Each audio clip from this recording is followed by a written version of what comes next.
নমস্কার। দেবগুরু বৃহস্পতি 2026 সালে প্রথম ট্রানজিট বা গোচর ঘটাচ্ছে। দীর্ঘ 12 বছর পরে বৃহস্পতি আবার উচ্চস্থ অর্থাৎ এক্সলটেশন ঘরে প্রবেশ করছে। বৃহস্পতি কোন রাশি থেকে কোন রাশিতে প্রবেশ করছে? বৃহস্পতি মিথুন রাশি ত্যাগ করে পারমানেন্টলি ভাবে চন্দ্রের শাসিত এবং জোডিয়াকের চতুর্থতম ঘর অর্থাৎ কর্কট রাশিতে প্রবেশ করছে। বৃহস্পতির এই গোচরের ফলে যারা বৃষ রাশির জাতক জাতিকা আছে কি ফল পাবে? বৃহস্পতির এই গোচরটা ঘটছে কখন? আগামী 2রা জুন 2026 সকাল 6টার সময় বৃহস্পতি মিথুন রাশি ত্যাগ করে কর্কট রাশিতে প্রবেশ করছে। বৃহস্পতি যখন কর্কট রাশিতে প্রবেশ করছে তখন বৃহস্পতি কোন নক্ষত্রে অবস্থান করবে? বৃহস্পতি তখন অবস্থান করবে হচ্ছে পূর্ণবসু নক্ষত্রে, অর্থাৎ যেটা বৃহস্পতি স্বনক্ষত্র। অর্থাৎ বৃহস্পতি কর্কট রাশিতে উচ্চস্থ ঘরে প্রবেশ করছে আবার নিজের নক্ষত্রে, যার ফলে বৃহস্পতির ক্ষেত্রে খুবই সুবিধায়ক। এক্ষেত্রে আপনারা কি ফল পাবেন যারা বৃষ রাশির জাতক জাতিকা আছে? এই ফল জানার আগে জানতে হবে বৃহস্পতিটা কি, তবে তো আমি ফলাফলটা বুঝতে পারবো এবং বৃহস্পতি আমাদের জীবনে কি ফল দান করে। তারপর আলোচনা করবো বৃহস্পতি আমাদের কি ফল পাবো বৃহস্পতির এই অবস্থানের ফলে। তা প্রথম আলোচনা করি বৃহস্পতিটা কে। বৃহস্পতি হলো সবার গুরু, সবার গুরু, অর্থাৎ বৃহস্পতি হলো প্রকৃত জ্ঞানদাতা। সব বিজ্ঞান, সব দর্শন, সব ধর্মের মূল তত্ত্বগুলো একমাত্র বৃহস্পতির মধ্যে আছে। মন্ত্রদশটা ঋষি থেকে অসীম শক্তি সম্পন্ন দেবতাদের গুরু হলেন বৃহস্পতি। এই বৃহস্পতির অনুগ্রহ ছাড়া আপনি কোনো জ্ঞান লাভ করতে পারবেন না, কোনো সত্য জ্ঞান লাভ করতে পারবেন না। বুধের যেখানে খণ্ড খণ্ড অসম্বন্ধ বিশৃঙ্খলা জ্ঞানের সমষ্টি, বৃহস্পতি এসে সেই অখণ্ডটাকে পরিপূর্ণতা লাভ করে। বৃহস্পতি কি হয়? অনেক জিনিসের মধ্যে ঐক্য, অসম পদার্থের মধ্যে সাদৃশ্য, সাম্য, অসদৃশ্য বস্তুর মধ্যে সাদৃশ্য, এইগুলো হচ্ছে বৃহস্পতির কাজ।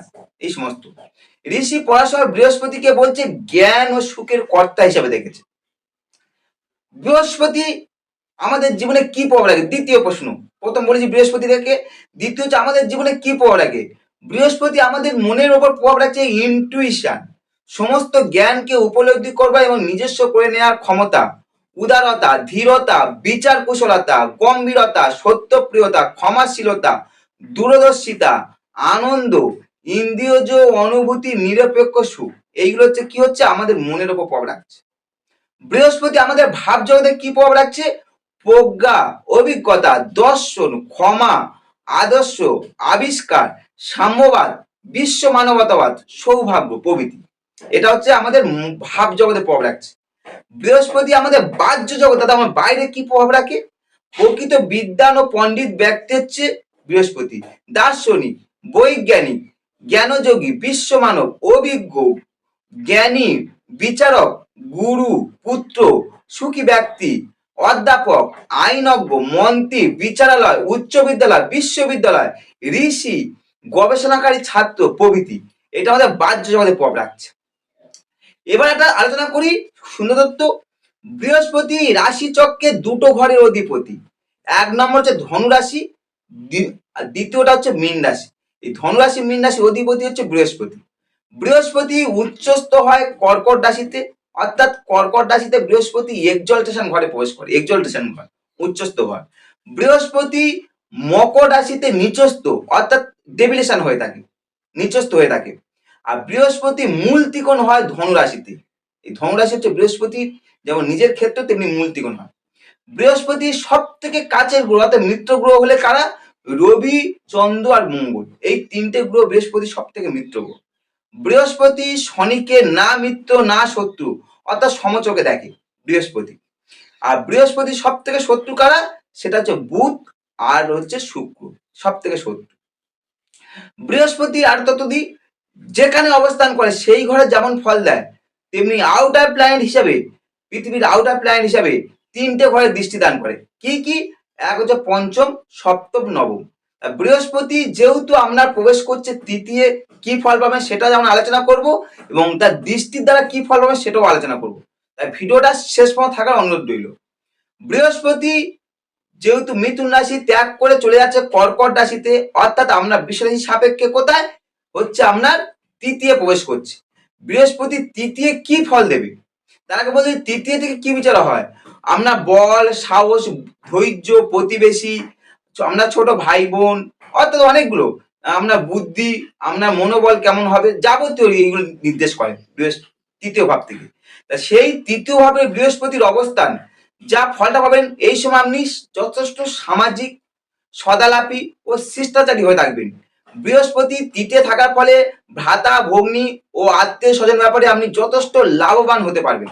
ভাতা, ভগ্নী, আত্মীয় স্বজন ব্যাপারে যে সমস্ত মেষ রাশির জাতক জাতিকারা ভ্রমণ পিপাসু, অর্থাৎ টুরিস্ট, মানে ভ্রমণে খুব আগ্রহ, তারা এই তৃতীয় বৃহস্পতি প্রবেশের সাথে সাথে ক্ষুদ্র ক্ষুদ্র ভ্রমণে পেতে বা ভ্রমণের স্বাদ পেতে সাহায্য করবে এবং ভ্রমণের দ্বারা আপনি যথেষ্ট লাভবান হতে পারবেন বা আনন্দ লাভ করতে পারবেন। অর্থাৎ বৃহস্পতি আপনার ক্ষেত্রে খুব শুভ ফল দান করতে চলেছে। তৃতীয় বৃহস্পতি আপনার বুদ্ধি আর শেখবার ক্ষমতা দুই বৃদ্ধি পেতে সাহায্য করবে বিশ্ব রাশির জাতক জাতিকাদের। এছাড়া যারা উচ্চ মাধ্যমিক স্তরে পড়াশোনা করছেন, যারা যে সমস্ত বিশ্ব রাশির জাতক জাতিকারা, তারা তৃতীয় বৃহস্পতি খুবই শুভ ফল পাবেন। আপনার পড়াশোনা মান উন্নয়ন, রেজাল্ট মনোপ্রত হওয়া, যাবতীয় দিক দিয়ে সাহায্য করবে। তৃতীয় বৃহস্পতি যা মেষ রাশি বিশ্ব রাশির জাতক জাতিকাদের আপনার আশাপূর্ণ, সতেজ ও প্রফুল্ল করে তুলতে সাহায্য করবে। অর্থাৎ আপনার মন মানসিকতাকে অনেকটা উচ্চ শ্রেণী করে তুলবে, যেহেতু তৃতীয় প্রবেশ করছে বৃহস্পতি। তিনটে দৃষ্টি বললাম। পঞ্চম দৃষ্টি দ্বারা বৃহস্পতি কোথায় দেখবে? তৃতীয় থেকে পঞ্চম দৃষ্টি দ্বারা আপনার সপ্তম ভাবকে দেখবে।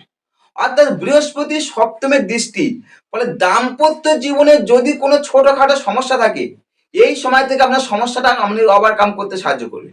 কারণ সপ্তম বৃহস্পতির মধ্যে শুভ গ্রহ সপ্তমের দৃষ্টি, দাম্পত্যের একটা শ্রীবৃদ্ধি ঘটবে, দাম্পত্যের সম্পর্কে উন্নতি ঘটবে। আর যারা প্রেমিক প্রেমিকা আছে, প্রেমের সাফল্য দিতে সাহায্য করবে, কারণ বৃহস্পতি এই দাম্পত্যের ঘরে খুব শুভ ফল দান করতে চলেছে। এছাড়া তৃতীয় বৃহস্পতি সপ্তম দৃষ্টি দ্বারা কোথায় দেখবে? আপনার ভাগ্য ভাবকে দেখবে, আপনার 9th হাউস অর্থাৎ নবম ভাবকে দেখবে। ভাগ্যস্থানে বৃহস্পতির দৃষ্টি যা ভাগ্যের উন্নতি ঘটাতে সাহায্য করবে, ভাগ্যের উন্নতি ঘটাতে সাহায্য করবে এবং আপনার মধ্যে একটা ধর্মীয় ভাবটা প্রবল করে তুলবে। এবং বৃহস্পতির মধ্যে শুভ গ্রহ ভাগ্যস্থানের দৃষ্টি যা আপনাকে সৌভাগ্যশালী করে তুলতে সাহায্য করবে। যারা ধর্মীয় দিক দিয়ে খুব আগ্রহ বা দীর্ঘদিন সদ্গুরুর কামনা করছেন, তাদের ক্ষেত্রে বলি এই বৃহস্পতি ভাগ্যভাবে দৃষ্টি থাকার ফলে, অর্থাৎ কি 2রা জুন 2026-এর পর বৃহস্পতি যখন তৃতীয় প্রবেশ করবে এবং নবম দৃষ্টি দ্বারা ভাগ্যভাবকে দেখার জন্য, সপ্তম দৃষ্টি দ্বারা, তখন আপনার ভাগ্যস্থানে যেহেতু দৃষ্টি থাকার ফলে আপনার ভাগ্যের যেমন উন্নতি ঘটছে, ঠিক তেমনি সদ্গুরু যারা কামনা করছে সদ্গুরু পেতে সাহায্য করবে। অর্থাৎ ধর্মীয় ব্যাপারে বিশ্ব রাশির জাতক জাতিকারা হোক, প্রত্যক্ষভাবে হোক বা পরোক্ষভাবে হোক, আপনি যথেষ্ট লাভবান হতে পারবেন, যথেষ্ট লাভবান হতে পারবেন। তৃতীয় বৃহস্পতি নবম দৃষ্টি দ্বারা কোথায় দেখছে? আপনার একাদশকে দেখবে, অর্থাৎ আয় ভাবকে দেখবে, যা খুবই শুভদায়ক। বৃহস্পতির মতো শুভ গ্রহ যখন আয় ভাবকে দেখে, ফলে আয়ের একটা পরিমাণ বৃদ্ধি করতে সাহায্য করে, আপনার আয়ের পরিমাণ বৃদ্ধি সাহায্য করবে। আর এছাড়া কি হচ্ছে, বৃহস্পতির মধ্যে শুভ গ্রহ যখন একাদশের দৃষ্টি, ধনশালী ব্যক্তির সঙ্গে আপনার কিছুটা বন্ধুত্ব করতে সাহায্য করবে, যারা আপনার উন্নতি ঘটাতে সাহায্য করবে। অর্থাৎ বৃহস্পতি ক্ষেত্রে খুবই শুভ ফল দিচ্ছে। আর বৃহস্পতি যেহেতু একাদশের দৃষ্টি, তাই বিশ্ব রাশির জাতক জাতিকারা সন্তান বিষয়ে সার্বিক দিক দিয়ে শুভ ফল পাবে। দীর্ঘদিন শনি আপনার একাদশে থাকছে ঠিকই, কিন্তু বৃহস্পতির দৃষ্টি থাকার ফলে শনি আর নেগেটিভ ফল দিতে পারবে না। ফলে সন্তান বিষয়ে বিশ্ব রাশির জাতক জাতিকারা আগামী 2রা জুন 2026-এর পর থেকে শুভ ফল পেতে চলেছে। এই ছিল বিশ্ব রাশির জাতক জাতিকারা। বৃহস্পতির গোচর ঘটছে 2রা জুন 2026 সকাল 6টার সময়। আমরা দ্বিতীয় থেকে শিফট করে তৃতীয় প্রবেশ করছে। কি ফল পাবেন ডিটেলস তথ্যগুলো আলোচনা করলাম। যদি ভিডিওটা আপনাদের ক্ষেত্রে ভালো লাগে, অবশ্যই লাইক কমেন্ট করতে পারেন। চ্যানেল প্রথম আসলে অবশ্যই সাবস্ক্রাইব করতে পারেন। আর যারা জন্মগোষ্ঠী বিচার করতে চান, অর্থাৎ আমার সঙ্গে দেখা করতে চান, নিচে ডেসক্রিপশন নাম্বার আছে, যোগাযোগ করতে পারেন। নমস্কার।